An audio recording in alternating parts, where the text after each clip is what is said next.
इस मामले में सीकर पुलिस का बहुत संवेदनहीन, निर्दय और निर्मम चेहरा सामने आया है। एक बच्ची जिसकी शादी होने वाली थी, वरमाला हो चुकी, दहेज मांग करके दहेज ना देने पर बारात लौट गई, दूल्हा चला गया, उस बच्ची की शिकायत दर्ज नहीं की गई और उस पर आप देखिए पुलिस की ढिलाई कि जो दूल्हा गया छोड़ करके उसने दूसरी शादी भी कर ली।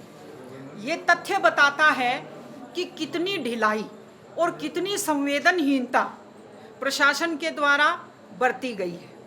और लोकतंत्र में अपनी पीड़ा उठाने का सबको अधिकार है। बिल्कुल शांति से धरना दे करके वो बच्ची, उसके परिवारजन, उसके रिश्तेदार, गांव के लोग बैठे हुए थे। बिना किसी उकसावे वाली कार्यवाही के शांति से बैठे हुए लोगों का टेंट उखाड़ा, टेंट को तोड़ा गया। एक दो व्यक्ति जो उस बच्ची के रिश्तेदार बैठे हुए थे उनको लाए हैं अंदर। अब वो बच्ची यहाँ बैठी हुई है, उसका परिवार बैठा हुआ है। मतलब बजाय इसके कि जिस व्यक्ति ने धोखाधड़ी की, दहेज मांगा, उसको गिरफ्तार करने के बजाय जो पीड़ित परिवार है उस परिवार का दमन करने की, उसकी आवाज़ दबाने की कोशिश की गई है। ये बहुत संवेदनहीनता की पराकाष्ठा है। ये गैप ऑफ कम्युनिकेशन है प्रशासन में, कि प्रशासन में ऊपर कुछ अलग सूचना है, कोई वीडियोग्राफी नहीं है। यहाँ हमने अधिकारियों से पूछा है कि अगर हमारे लोग धरने पे बैठे थे, उन्होंने कुछ ऐसा किया है, आप हमें बताएं। अगर उन्होंने कुछ अवांछित कार्यवाही की है, आप हमें बताएं। कोई ऐसी उकसावे वाली कार्यवाही नहीं थी। शांतिपूर्ण बैठे हुए लोग जो गेट छोड़कर बाहर दूर बैठे हुए थे, उन लोगों के टेंट को तोड़ना, इस तरह से उनको हटाना, ये बिल्कुल लोकतांत्रिक कार्यवाही है। ये लोगों को उकसाने वाली कार्यवाही है। पीड़ित परिवार को, उसके रिश्तेदारों को, उसके गांव के लोगों को उकसाने वाली कार्यवाही है। पुलिस क्या चाहती है? बजाय इसके कि अपनी ताकत लगाए उस फरार दूल्हे को पकड़ने के, अपनी ताकत लगा रहे हैं आवाज का दमन करने में। ये गलत है। हम लोग अभी तक कुछ नहीं बोले थे। हमने ये सोच रखा था कि पुलिस कार्यवाही करेगी, पर आज जिस तरह की कार्यवाही की है, हम लोगों को यहाँ आना पड़ा है। हम लोग पीड़ित परिवार के साथ हैं, न्याय के लिए लड़ेंगे, न्याय के लिए जरूर लड़ेंगे, चाहे कितना दमन करने की कोशिश प्रशासन करे, पुलिस करे।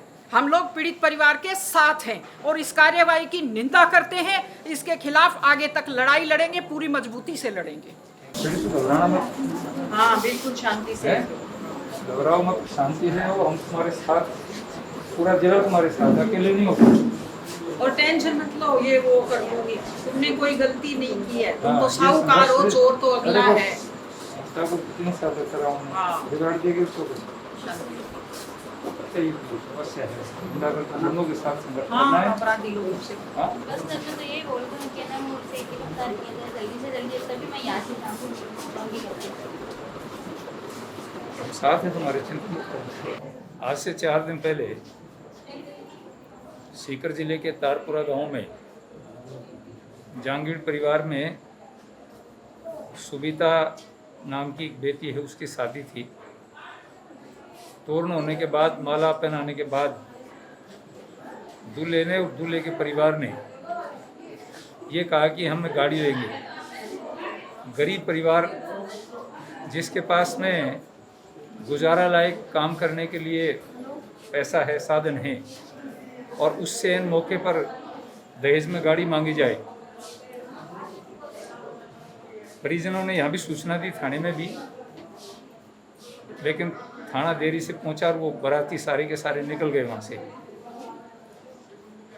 लड़की 2 दिन घूमती रही एफआईआर के लिए। हमारे उप जिला प्रमुख ताराचंद जी भी आज एसपी साहब से मिले। यहाँ लोगों ने कल से धरना दिया और उन्होंने भी यही कहा कि भाई न्याय होना चाहिए, उसको अरेस्ट किया जाए। आज यहाँ बैठे थे धरने के ऊपर, पुलिस ने हमारे कार्यकर्ताओं के टेंट उखाड़ दिए। लोकतांत्रिक दृष्टि से थाने के बाहर बैठ करके अगर कोई आदमी धरना देता है वो गलत नहीं, अनुचित नहीं है। ऊपर के अधिकारियों को मिसगाइड किया गया है। आईजी साहब कहते हैं कि आपके लोगों ने गुंडागर्दी की, थाने के अंदर टेंट लगा लिए, यही भाषा एसपी बोल रहा है। इस प्रकार से मिसगाइड करके अधिकारियों को और ये गलत काम किया गया है।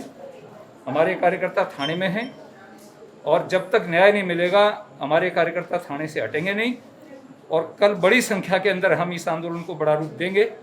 जब तक वो आदमी अरेस्ट नहीं होगा तब तक हम पीछे नहीं हटेंगे। कोई यूं सोचे कि सत्ता के बल पर हम लोगों को दबा देंगे, लोकतंत्र में आवाज़ नहीं दबाई जा सकती।